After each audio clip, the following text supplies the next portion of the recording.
చేరారు. దీనితో జమ్మలమడుగు నియోజకవర్గ స్థాయిలో టీడీపీ కార్యకర్తలు బలంగా ఉన్న ముందుండి నడిపే నాయకుడు కరువయ్యారు.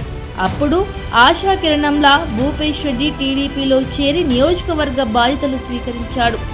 బాధ్యతలు స్వీకరించిన నాటి నుండి నేటి వరకు అటు దేవగుడి ఇటు పొన్నపురెడ్డి వర్గీయులను కలుపుకొని పోతూ చిన్న పెద్ద కొత్త పాత నాయకులను కలుస్తూ వారికి నేను అండగా ఉంటాను, నాకు సహాయం చెయ్యండి అని అభ్యర్థిస్తూ అనతి కాలంలోనే సౌమ్యుడిగా పేరు తెచ్చుకున్నాడు.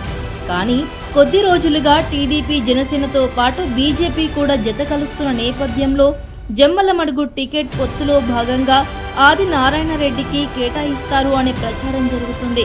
అయితే తాజాగా నేడు టీడీపీ అధినేత చంద్రబాబు, జనసేన అధినేత పవన్ కళ్యాణ్ బీజేపీ నాయకులతో జరిగిన సమావేశంలో ధర్మవరం, అరకు, వైజాగ్, వంటూ, కైకలూరు, కాళహస్తి నియోజకవర్గాలను బీజేపీకి కేటాయించినట్టు తెలుస్తోంది.